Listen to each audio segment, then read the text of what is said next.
Hello दोस्तों, कैसे हैं आप सब। उम्मीद करते हैं कि ठीक ही होंगे। आज के इस वीडियो में हम लोग क्लास 12 के हिंदी का जो कविता का तीसरा चैप्टर है, पद यानी तुलसी का पद, इस चैप्टर से जितने भी संभावित ऑब्जेक्टिव लेखक के परिचय से और चैप्टर से हो सकता है वह सारे ऑब्जेक्टिव जो हम लोग इस वीडियो में पढ़ने वाले हैं। ये जो तीसरा चैप्टर है ये तुलसीदास का पद है, और जो है ना तुलसीदास से बहुत सारा एग्जाम में प्रीवियस ईयर में आप देखिएगा तो प्रश्न पूछा गया है। तुलसीदास का जन्म, इसकी मृत्यु, इसके माता पिता का नाम, इनके दीक्षा गुरु के बारे में, इनके शिक्षा गुरु के बारे में, है ना। तो ये सारा जो है ना बहुत सारा इस चैप्टर से प्रश्न पूछा जाता है। और ये जो तुलसी है ना, इसका जीवन जो है बहुत सारे यातनाओं और संघर्षों से जो है भरा रहा है, और ये बचपन में ही अनाथ हो गए थे। और जो है इसकी थोड़ी सी कहानी मैं आपको बता देता हूँ। तुलसीदास जो है ये जो है अपने माँ के गर्भ में 12 महीना रहे थे, ऐसा लोगों का मानना है। और इसका जब जन्म हुआ तो उनके 2 महीने के बाद दूसरे दिन ही इसके माँ की मृत्यु हो गई। और इनके पिताजी सोचे कि कहीं कुछ अनिष्ट न हो जाए, तो इसलिए इसका लालन पालन की जिम्मेदारी एक दासी थी, उसका नाम चुनिया था, तो उसी को दे दिया। वही इसका तुलसीदास का लालन पालन की। जब ये 5.5 वर्ष के हुए, ऐसा लोगों का कहना है कि तकरीबन जब 5.5 वर्ष के हुए थे तो जो है वो चुनिया भी जो है वो दुनिया से चले गई। और ये पूर्ण रूप से ऐसा समझे कि अनाथ हो गया, भटकने लगे। और इसी तरह कुछ गुरु के शरण में आए, शिक्षा उक्षा प्राप्त किए। 21 साल है ना, कहीं है ना 21 साल, कहीं कुछ है। मतलब युवा अवस्था में ही इनका विवाह करा दिया गया। और ये सब उत्तर प्रदेश के एरिया का है, यमुना नदी। तो ऐसा कहा जाता है कि यमुना नदी के उस पार में जो है इनका विवाह करा दिया गया। और एक दिन रात में जो है, अंधेरी रात में ये यमुना नदी को पार करके रात में अपनी पत्नी से मिलने के लिए चल जाते हैं। पत्नी का नाम जो है ना रत्नावली रहता है, ठीक है। तो उससे मिलने के लिए चल जाते हैं।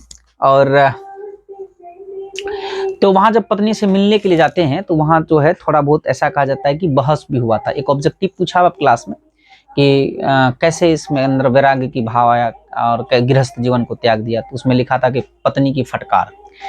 तो इसकी पत्नी ने वहां बहुत अच्छी बात बोली जिससे तुलसीदास का चेतना जगा। और इसकी पत्नी ने उस समय इसको बोली, जब ये रात में उससे मुलाकात करने के लिए गए थे उसके घर पर, तो वो बोले कि देखिए, जितना प्रेम आप इस हमारे हड्डी और मांस से बने शरीर से करते हैं, अगर इतना ही प्रेम अगर आप प्रभु श्री राम से करते तो आपको मोक्ष की प्राप्ति हो जाता। और कहा जाता है कि ये वो है ना, तुलसीदास की पत्नी का ये वो कथन है जिसने तुलसीदास के पूरे जीवन को बदल दिया। और फिर उसके बाद जो उन्होंने गृहस्थ जीवन को त्याग करते हैं और फिर जो है कि वो एक सन्यासी की तरह रहते हैं। तो ये छोटी बड़ी थोड़ी सी जो मैंने आपको कहानी बता दिया, पढ़ते हैं और बीच बीच में बहुत सारे बात अभी आएगी। तो तुलसीदास का जो जन्म है, ये जन्म इसका 1543 ईस्वी में, और इसका जो मृत्यु है ये 1623 ईस्वी में। तकरीबन जो है ना 80 साल, ठीक है, तकरीबन 80 साल जो है ये दुनिया में रहे। 1543 में इसका जन्म होता है और मृत्यु 1623 में होता है। इसका जन्म स्थान का नाम है राजापुर। आप याद रखिएगा, इसके गांव का नाम जो है वो राजापुर है, और ये यूपी के बांदा वाला एरिया में पड़ता है। तो पूछेगा कि तुलसीदास जी जो है ना, और ये इसका गांव कौन सा है, तो इसका गांव का नाम राजापुर है ना। तुलसीदास के गांव का नाम राजापुर है। ये उत्तर प्रदेश में पड़ता है, बांदा वाले एरिया में। इसका मूल नाम देखिए, ये जो तुलसीदास है ना, इसके गुरु के द्वारा दिया गया नाम है, ठीक है। लेकिन इसका मूल नाम क्या था? इसका मूल नाम था राम बोला। अब ये राम बोला नाम कैसे पड़ा? ऐसा माना जाता है कि जब तुलसी का जन्म हुआ तो जनरली जब बच्चे का जन्म होता है तो वो रोता है, लेकिन तुलसी का जब जन्म हुआ तो इनका पहला शब्द था राम। तो लोगों ने कहा राम बोला, तो वहीं से इसका नाम पड़ गया राम बोला। तो ये जो है ना, और राम के बहुत बड़े भक्त हैं। जिस तरह से हम लोग इससे पहले वाले चैप्टर में पढ़े थे ना कि सूरदास जो है कृष्ण के बहुत बड़े भक्त थे, उसी प्रकार जो है तुलसीदास जो है ना राम के भक्ति के भूखे इंसान थे। तो इसका मूल नाम आपको याद रह जाएगा कि इसका मूल नाम क्या था? राम बोला।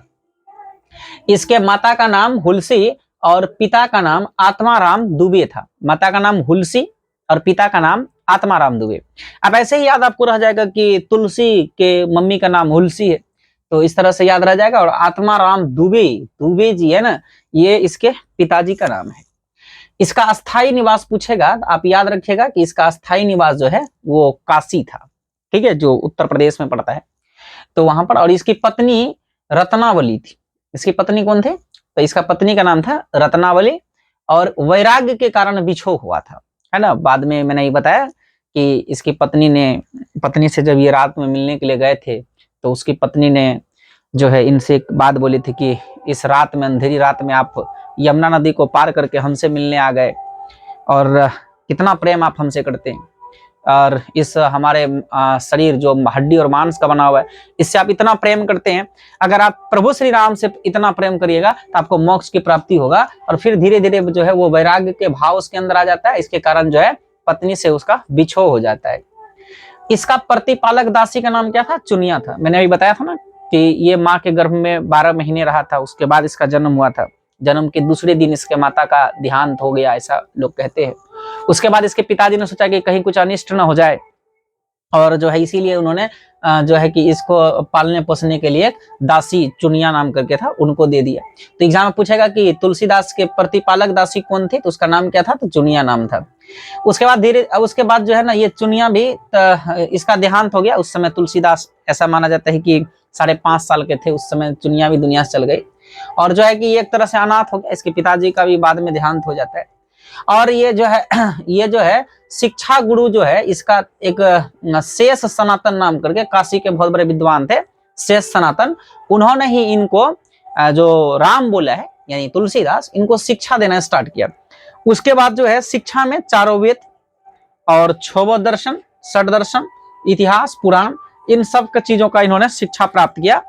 पूछेगा कि तुलसीदास काशी में कितने दिनों तक रह करके, है ना, शिक्षा प्राप्त किया, तो याद रखिएगा 15 वर्ष।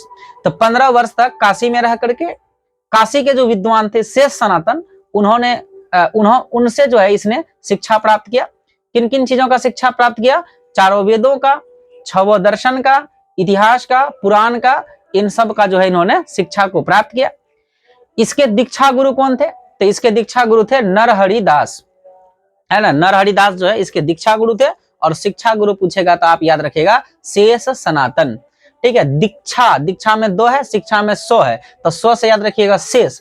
यहाँ पर भी देखिए तालम 100 है, यहाँ पर भी तालम 100 है, ठीक है। तो शिक्षा में शेष, तालब 100 शेष, और दीक्षा वाला में नरहरि दास है, ठीक है, याद रखिएगा। और ये कहाँ के निवासी थे? तो ये सुकर खेत के वासी थे। ये जो नरहरि दास है ये सुकर खेत के वासी थे, जो कि तुलसीदास के दीक्षा गुरु थे। और इसका विवाह कैसे हुआ? देखिए, जब ये जो तुलसीदास है, इसके पिता जी का भी देहांत हो गया, माता भी दुनिया से चल गई, इनकी प्रतिपालक दासी थी चुनिया, उसका भी देहांत हो जाता है, तो अनाथ हो जाता है, अकेला हो जाता है। फिर उसके बाद जो है ना, ये राम कथा सुनाते, और इनके बोलने का तरीका और इनके पर्सनैलिटी से बहुत ज्यादा प्रभावित हुए एक व्यक्ति था, उसका नाम था दीनबंधु पाठक। तो इन्होंने अपनी पुत्री, जिसका नाम रत्नावली था, इनसे इनका विवाह करा दिया। यही इसकी रत्नावली इसके पत्नी का नाम है, ठीक है, याद रखिएगा। और वृत्ति यानी कौन सा काम, जब ये गृहस्थ जीवन में थे तुलसीदास, तो कौन से काम करके अपना परिवार का पालन पोषण करते थे? तो कथा वाचन करते थे, है ना, राम भगवान के कथा वगैरह सुनाया करते थे। तो उसी से इसका गृहस्थ जीवन चल रहा था। लेकिन बाद में पत्नी की फटकार के वजह से ये जो है वैराग्य जीवन में चल जाते हैं, और उसके बाद जो है कि फिर देशाटन वगैरह करते हैं, बहुत जगह घूमते हैं। और अगर साहित्यिक भाषा, ये भी एग्जाम में बहुत पूछा जाता है, इसमें मैंने जितना भी लिखा हूं ना, ये सब एग्जाम में कई बार पूछे हुए प्रश्नों में से है ना। तो ये जो साहित्यिक भाषा है कि किस भाषा में ये अपना रचना लिखते थे, तो याद रखिएगा ब्रज भाषा और अवधी भाषा, ये दोनों याद रखिएगा कि तुलसीदास का क्या भाषा था रचना का, तो ब्रज और अवधी दोनों भाषा में लिखते थे। इसका सबसे महान वीरती जो है ना, रामचरितमानस है। आप नाम सुने होंगे। देखिए, जो राम भगवान है ना, और जो सीता माता है ना, इसके बारे में इनकी कथा जो है सबसे अच्छा तो रामायण के अंदर है, जिसको महर्षि वाल्मीकि जी ने लिखा है। लेकिन रामायण के बाद अगर राम के बारे में, राम और सीता के बारे में एक अच्छी कथा किसी किताब में है, और इसके लिए जो फेमस है वो रामचरितमानस है, और ये रामचरितमानस जो है इसी तुलसीदास जी के द्वारा लिखा गया है।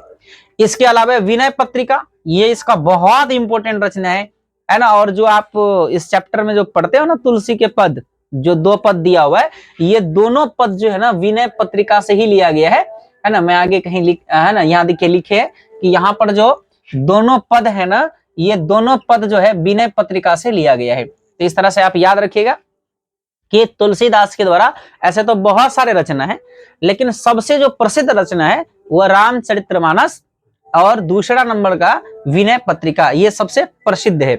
तुलसी के दोनों पद में किस रस की व्यंजना हुई है? याद रखिएगा, भक्ति रस की व्यंजना हुई है। दोनों जो पद है दोनों में भक्ति रस है, ठीक है। जिस तरह से इससे पहले वाले चैप्टर में जो वात्सल्य वाला था ना, वात्सल्य रस था उसमें, जो सूरदास का पद था उसमें वात्सल्य रस था, और इस तुलसीदास ने याद रखिएगा इसमें जो है ना भक्ति रस की व्यंजना हुई है। उम्मीद करते हैं कि ये सारी बातें जो है आप लोगों को समझ में आ गया होगा। एक बार रिपीट कर लेते हैं। तुलसीदास का जन्म 1543 ईस्वी में और मृत्यु 1623 ईस्वी में, तकरीबन 80 वर्ष दुनिया में रहे। इसका जन्म स्थान उत्तर प्रदेश के बांदावाला एरिया में एक राजापुर गांव में हुआ था। इसका मूल नाम राम बोला था, तुलसी बाद में इसके गुरु के द्वारा नाम दिया जाता है। इसका स्थायी निवास जो है वो काशी रहता है ना। और इसके माता का नाम हुलसी और आत्माराम दुबे इसके पिता का नाम था। माता का नाम ट्रिक से आप याद रख सकते हैं कि तुलसी के माता हुलसी। और इसकी प्रतिपालक दासी कौन थी? चुनिया थी। शिक्षा गुरु कौन थे? तो शेष सनातन। कहाँ के विद्वान थे? तो काशी के विद्वान थे। कितने दिन तक काशी में रह करके विद्या अध्ययन किए इन्होंने? तो 15 वर्ष तक जो है काशी में रहकर विद्या अध्ययन किए। इसके दीक्षा गुरु कौन थे? तो नरहरिदास इसके दीक्षा गुरु थे। विवाह किससे हुआ? विवाह दीनबंधु पाठक की पुत्री रत्नावली से इसका विवाह हुआ। और जब ये गृहस्थ जीवन में थे तो क्या करके अपना परिवार चलाते थे? तो कथा वाचन करके जो है अपना परिवार चलाते थे। और इसका साहित्यिक भाषा जो है वह ब्रज भाषा और अवधी भाषा है। ये इंपॉर्टेंट है, थोड़ा ध्यान रखिएगा कि तुलसीदास का जो भाषा है ना वह ब्रज और अवधी है। और महान कीर्ति में ऐसे तो बहुत सारे इसके कीर्ति हैं, रचना है, लेकिन सबसे इंपॉर्टेंट इसका रामचरितमानस और विनय पत्रिका को माना जाता है।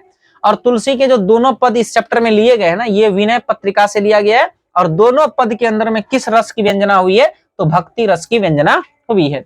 अब 16 नंबर तक कंप्लीट हो गया। 17 नंबर में देखिए इसका कौन कौन सा रचना है। एक है बरवे रामायण, बहुत पूछा जाता है बेटा, है ना, ये बहुत इंपॉर्टेंट है। बरवे रामायण ये आप याद रखिएगा। बरवे रामायण जैसे आएगा ना रामायण तो आपके दिमाग में आए रामायण, राम। जब राम जैसा कुछ शब्द है ना यार, पहले तुलसी दिमाग में लाना। जैसे कृष्ण जैसा शब्द है ना तो आपका ये सूरदास राम, तो रामायण, बरवे रामायण, तो ये जो है तुलसीदास का है। उसके बाद है पार्वती मंगल, जानकी मंगल, यानी मंगल मंगल। आप देख लो यहाँ ध्यान देना कि एक शब्द क्या बेटा? मंगल, एक जानकी मंगल और दूसरा जो है पार्वती मंगल। फिर है दोहावली, कवितावली, गीतावली, श्री कृष्ण गीतावली, है ना। देखो सब में वली लगा हुआ है, वली, दोहावली, गीतावली, कवितावली, है ना, गीतावली। तो ये सब जो है ना सब में, तो जिसमें मंगल वाला और वली वाला, है ना, वली मंगल। इसके अलावे जो है देखिए रामचरितमानस और विनय पत्रिका, है ना, विनय पत्रिका, ये आप थोड़ा याद रखिएगा।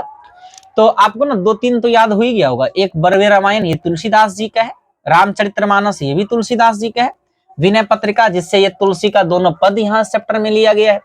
इसके अलावा जिसमें मंगल लगा हुआ है और जिसमें वली लगा हुआ है, जैसे दोहावली, कवितावली, गीतावली, श्री कृष्ण गीतावली, ये सारा रचना जो है ना तुलसीदास का है। तो तुलसीदास की रचना को याद करने के लिए आपको याद रखना है, एक शब्द क्या याद रखना है? मंगल याद रखना है, और एक शब्द जो है वली याद रखना है।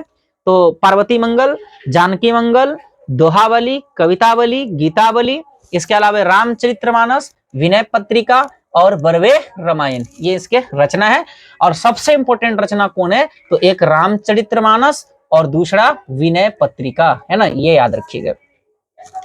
और जो है तुलसी को सबसे ज्यादा किसकी भूख है? तो आपको याद रखना है कि तुलसी को सबसे ज्यादा राम की भक्ति का भूख है।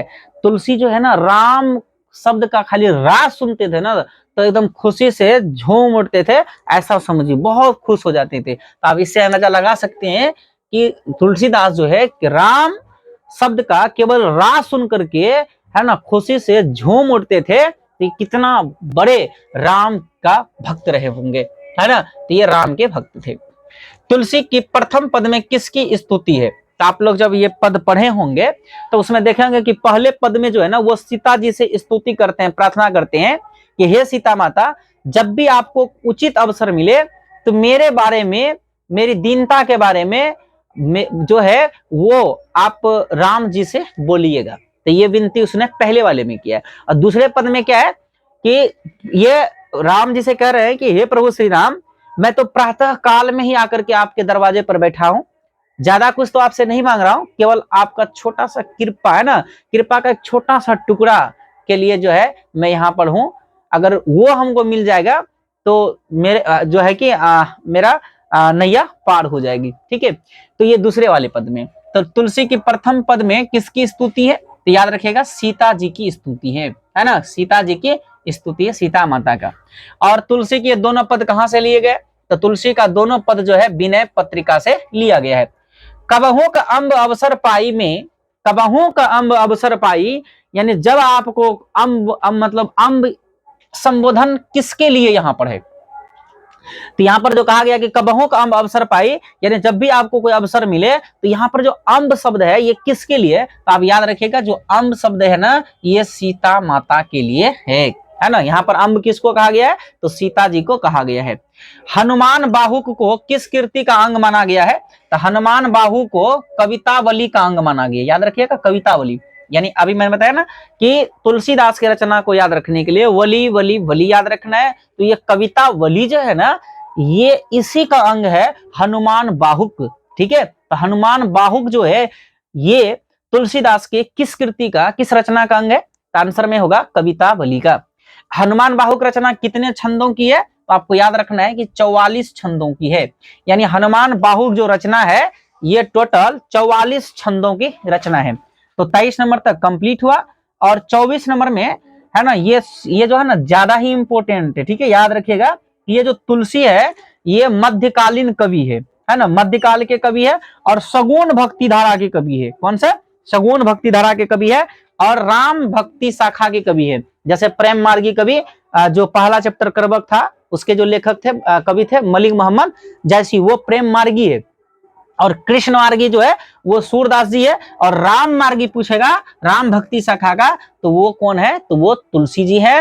और इससे अंदाजा लगा सकते हैं कि ये राम के कितने बड़े भक्त थे।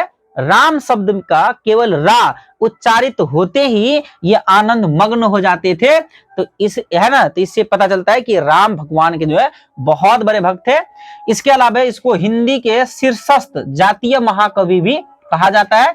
इसके साथ वाल्मीकि का अवतार, ये वाल्मीकि कौन है? आप लोग जानते होंगे कि राम और सीता इनकी जो कथा है वो रामायण के अंदर में बेहतरीन तरीके से दिया हुआ है। और उस रामायण का रचना जो है महर्षि वाल्मीकि जी ने किया है। और रामायण के बाद अगर राम की कथा सबसे अच्छा जिस किताब में है जिसको लोग पसंद करते हैं तो वो है रामचरितमानस। और रामचरितमानस को इसी तुलसी जी के द्वारा लिखा गया है। इसीलिए तुलसीदास को वाल्मीकि जी का जो है अवतार कहा जाता है। इसके अलावा ये समन्वयवादी कवि थे, ये भी आपको याद रखना है, ये एग्जाम में पूछा हुआ प्रश्न है। तो समन्वयवादी मतलब जो है ना चीजों को जो है समन्वय अपनी रचना के माध्यम से है ना समन्वय स्थापित करने जैसा काम इन्होंने किया है। तो इसलिए इसको समन्वयवादी कवि भी कहा जाता है। तो इस तरह से इस चैप्टर का जो भी इंपॉर्टेंट ऑब्जेक्टिव था वो हमने करा दिया। आप स्क्रीनशॉट इसका ले लीजिए, है ना। इसको आप एक दो बार सुन करके अच्छे से फिर इसका रिवीजन करिएगा। फिर चौथे चैप्टर में मिलते हैं।